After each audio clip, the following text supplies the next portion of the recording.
Assalamualaikum warahmatullahi wabarakatuh. Hai adik-adik, apa kabar kalian? Semoga selalu dalam keadaan sehat walafiat dan selalu dalam lindungan Allah Subhanahu wa taala ya. Bertemu lagi dengan Ustazah Wahyu di PPKN Corner. Kita akan mereview materi minggu lalu terlebih dahulu ya. Minggu lalu kita sudah mempelajari apa itu konstitusi dan makna dari alinea pembukaan Undang-Undang Dasar 1945. Nah, hari ini kita akan melanjutkan materi kita mengenai kedudukan dan fungsi Undang-Undang Dasar Negara Republik Indonesia tahun 1945 dalam sistem hukum nasional. Nah, apa yang akan kita pelajari hari ini? Yang pertama adalah kedudukan pembukaan Undang-Undang Dasar Negara Republik Indonesia tahun 1945. Yang kedua, kita akan mempelajari mengenai kedudukan Undang-Undang Dasar Negara Republik Indonesia tahun 1945. Dan yang ketiga, kita akan mempelajari mengenai sistematika Undang-Undang Dasar Negara Republik Indonesia tahun 1945. Kemudian kita juga akan mempelajari mengenai sifat Undang-Undang Dasar Negara Republik Indonesia tahun 1945. Dan yang terakhir, kita akan mempelajari mengenai fungsi Undang-Undang Dasar Negara Republik Indonesia tahun 1945. Yang pertama, kita akan mempelajari mengenai kedudukan pembukaan Undang-Undang Dasar Negara Republik Indonesia tahun 1945. Pembukaan Undang-Undang Dasar Negara Republik Indonesia tahun 1945 mengandung pokok-pokok pikiran yang menjadi cita-cita hukum yang melandasi kelahiran hukum negara, baik itu hukum tertulis dan tidak tertulis di Indonesia. Oleh karena itu, pembukaan Undang-Undang Dasar 1945 berkedudukan sebagai tertib hukum Indonesia.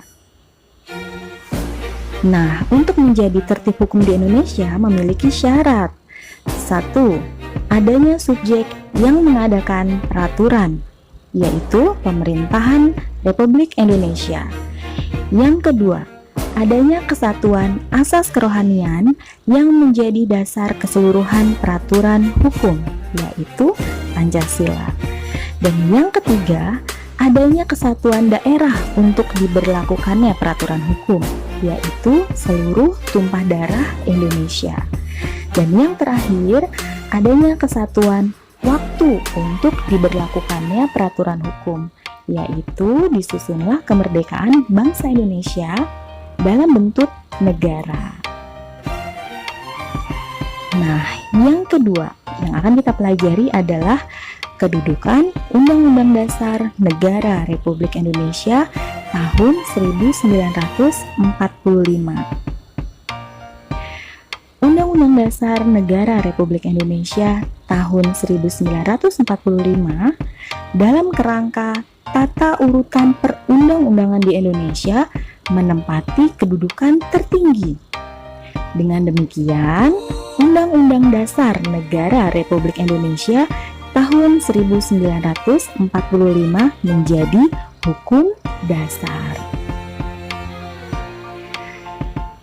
Yang ketiga yang akan kita pelajari adalah sistematika Undang-Undang Dasar Negara Republik Indonesia tahun 1945.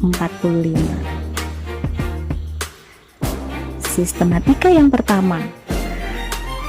Sistematika ini artinya amandemen ya, atau perubahan. Jadi, Undang-Undang Dasar mengalami beberapa perubahan. Yang pertama, sebelum perubahan terdiri dari 16 bab, sedangkan setelah perubahan terdiri dari 21 bab.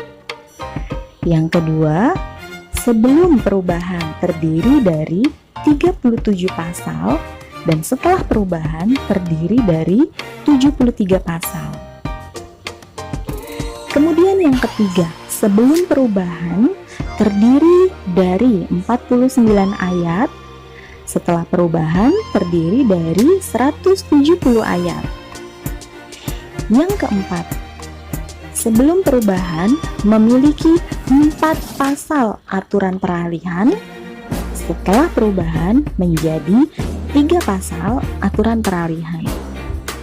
Dan yang terakhir, sebelum perubahan memiliki 2 ayat tambahan, setelah perubahan menjadi 2 ayat aturan tambahan. Oke, selanjutnya mengenai sifat Undang-Undang Dasar Negara Republik Indonesia tahun 1945. Sifat undang-undang yang pertama yaitu tertulis.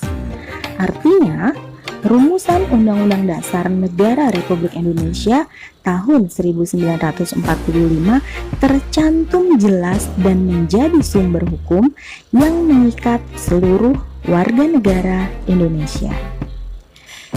Sifat yang kedua adalah singkat. Undang-Undang Dasar Negara Republik Indonesia tahun 1945 memuat aturan-aturan pokok bagi penyelenggaraan negara. Sifat yang ketiga yaitu supel. Artinya, Undang-Undang Dasar Negara Republik Indonesia tahun 1945 disusun dengan visi yang dapat dikembangkan jika diperlukan. Sedangkan sifat Undang-Undang Dasar Negara Republik Indonesia yang terakhir artinya rigid. Rigid memiliki arti yaitu merupakan hukum tertinggi dibanding peraturan lainnya dan memerlukan cara khusus dan istimewa untuk merubahnya. Baik, materi kita yang terakhir yaitu mengenai fungsi Undang-Undang Dasar Negara Republik Indonesia tahun 1945.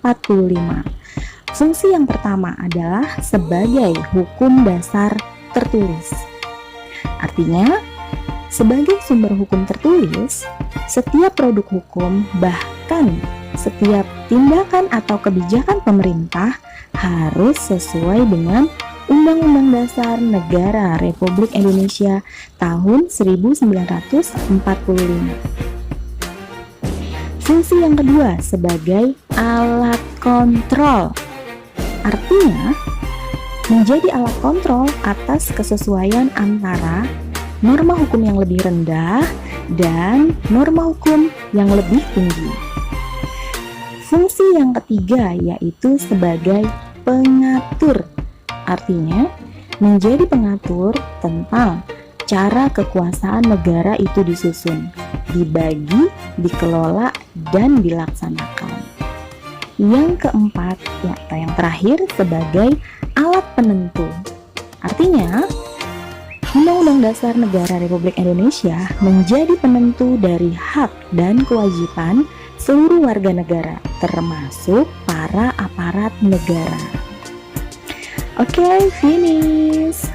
Baiklah anak-anak solihah, materi mengenai kedudukan dan fungsi Undang-Undang Dasar Negara Republik Indonesia tahun 1945 kita cukupkan sampai di sini dulu ya. Minggu depan kita akan masuk ke materi selanjutnya yaitu kedudukan peraturan perundangan. Oke. Kita tutup dengan doa kafaratul majelis dan hamdalah. Alhamdulillahirabbil alamin. Wassalamualaikum warahmatullahi wabarakatuh. See you guys.